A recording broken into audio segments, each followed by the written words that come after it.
today we have come to, where have we come to? Matlock Bath, which is a town in Derbyshire, and it's a town that my dad and I used to visit occasionally before we'd go and visit my aunt rather, his sister, who lived just outside of Buxton. Well, Matlock Bath's always reminded me of a kind of a seaside town, even though it's in the middle of the country. It's got the River Derwent on one side, and then like fish and chip shops, amusement arcades and so on the other. And it's also got the Heights of Abraham. So we have a cable car that goes up there.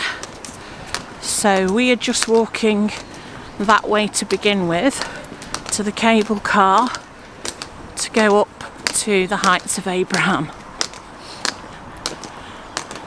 which we can't see at the moment because of the trees, but we will come to see very shortly. Now we can see the cable cars up there, just sort of swinging in the breeze.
We're at the summit.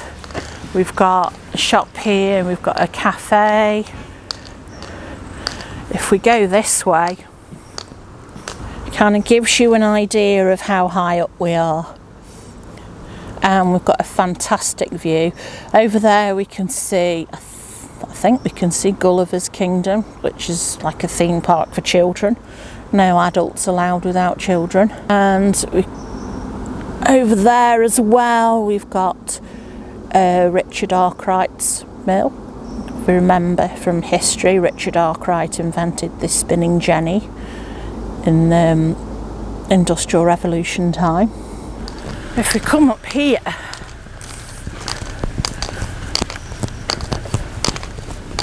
We've got some picnic tables and a little adventure playground for children.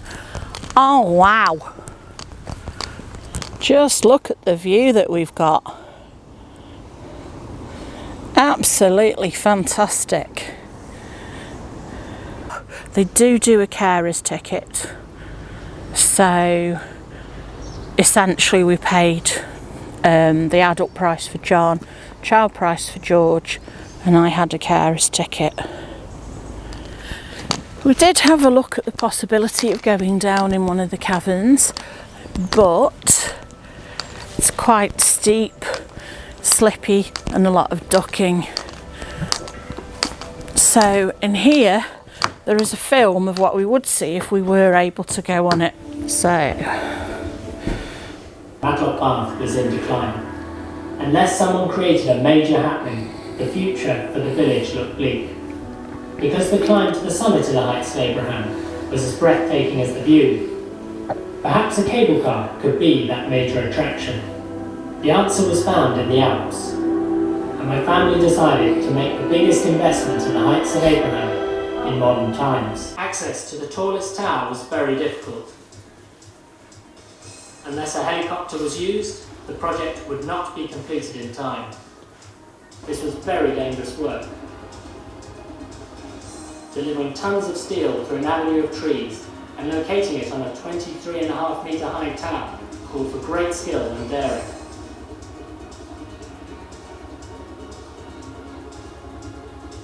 Now they could fit the big bracket.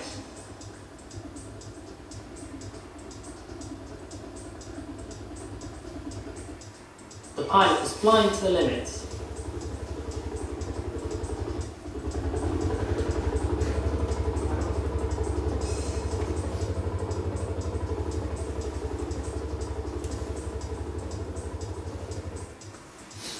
But thinking it was in place, the pilot released his heavy load too soon, and tons of steel were left unattached, balancing on top of the tower. After a few heart-stopping moments, the bracket was finally secured, and next the cable had to be hauled over the railway, river and A6 trunk road. Once in place, the cable was put in tension, the joints spliced and the cars attached. With a few days to spare, the system was then tested. The big day arrived and completed a very exciting 6 months, building Britain's first Alpine-style cable car.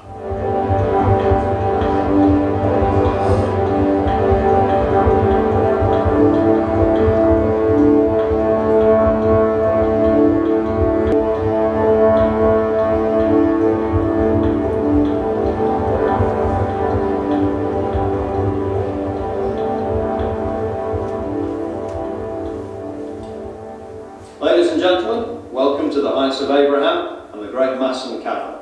I'll be your guide today. I'll take you underground on a walk of about 1/4 of a mile through a network of passages and caverns before exiting further up the hill. We just walked through what is now called the Great Rake.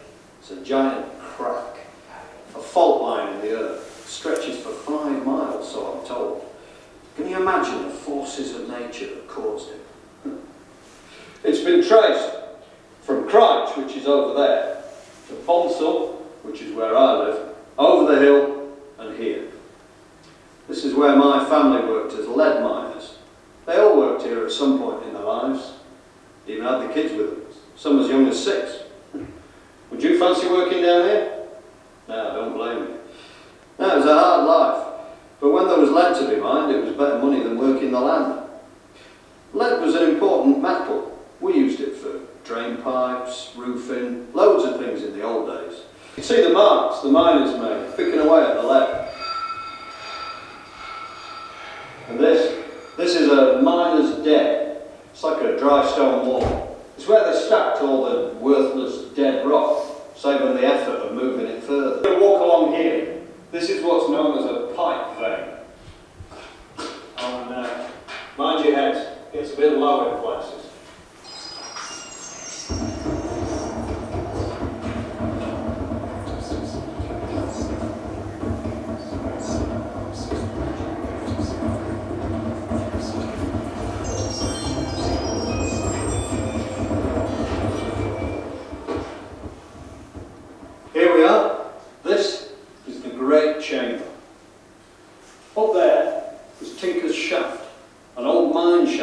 lower themselves down. Of course, when the old miners started hundreds of years ago, the floor level was higher up, because this place was full of sand and silt. It's like a river had washed it all in here. So to get the lead out, they had to dig out tons of the stuff, till they worked their way down to the level that the floor is at today. Since this rock, limestone they call it, was once under the sea, a tropical sea, like parts of the Caribbean today.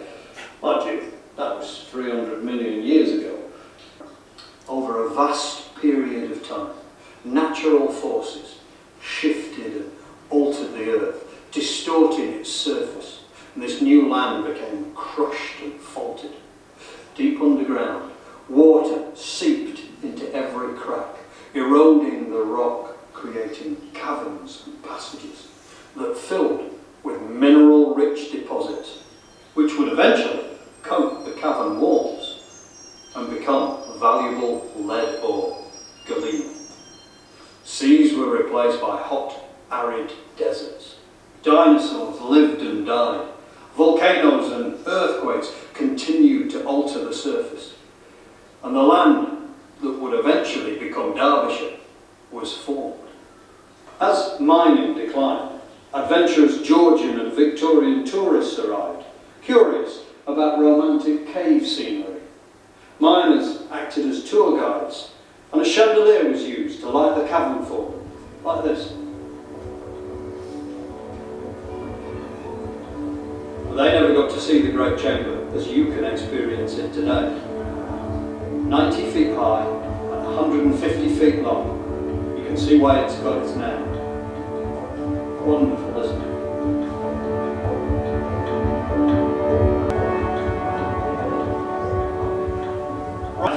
Something to show you.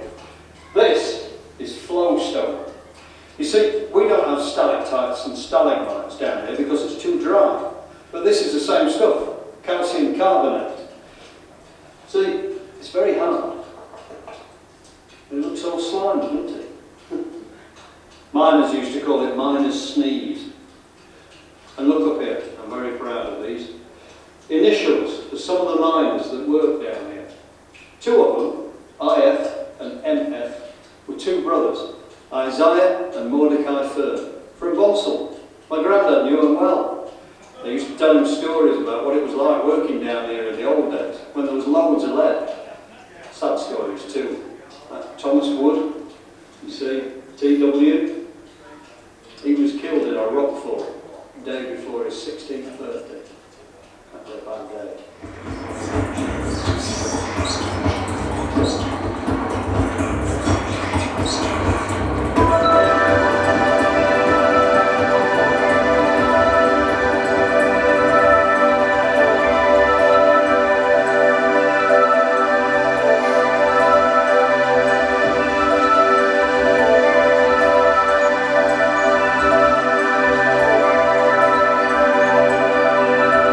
Seeing that film sort of confirmed it was the right decision not to go in the cavern. Oh, especially because once we were down, then we would have been stuck there. Back. Yeah. So it was quite steep and so on. So I'm glad we didn't. And obviously, if you're in a wheelchair, you're not going to be able to get down there anyway because of the steps. But the film does give you a good overview of what's down there anyway. So here we're just above the cable car station at the top. You can say hello to the cows. Moo. Moo? No? I've never heard a cow sound like that, John. We've got the Victoria Prospect Tower, 1844. Again, this has got steep stairs. Yeah, that's steep stairs. Let's have a look. Oh gosh, the stuff of nightmares. Well, they're steep, aren't they? Take care on the stairs. Well, yeah. Okay, if you're going to do that, I suggest you stick to the side. Yeah, you stick to the right. If you're going up these stairs, stick to the right. And it says here about the Victoria Prospect Tower, which is all the way up there, up those very narrow spiral stairs. It was completed in 1844 and it was built to take advantage of the panoramic views. It also helped to provide work for the unemployed at the time who used both ingenuity and local stone in its construction. It's 244 metres, which is 800 feet above sea level, and is 12.2 metres high, which is 40 feet, and has 54 steps. But even from the bottom, if you're not brave enough to do the spiral stairs, which I'm not, you've got a fantastic view. And obviously it isn't wheelchair friendly either. No, you couldn't do. I hate to point out the obvious. There's a path that goes down so that you can go down to the lower cavern, which goes down there past the triangular building. I want to say some of the paths are quite steep, so if you do come up here in a wheelchair,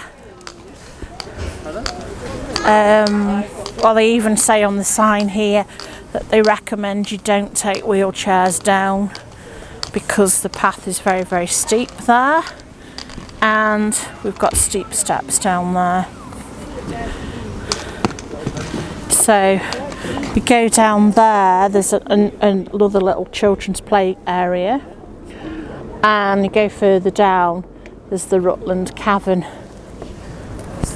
We've come into the cafe area for a cup of tea and a cake and something to eat, because I think that's compulsory really. And we've come out onto the balcony, and we have, just stand up so you can get a better view. We've got this fabulous view from the balcony, so we can just look right over there. What a fantastic view. And kudos to the man who made this possible by building all of this up here, as we just saw in the film how difficult it was for them. I'm not one normally to show food, but we've got a Bakewell slice. Yum yum. John and George have had hot dog and chips. There's not much left, and they've got their Bakewell slices there. I've had a jacket potato because I'm trying to be good. Okay, the advice of the man at the top to sit with my back to the direction of travel was good advice, because it is actually less terrifying not seeing where you're going and just seeing where you've been.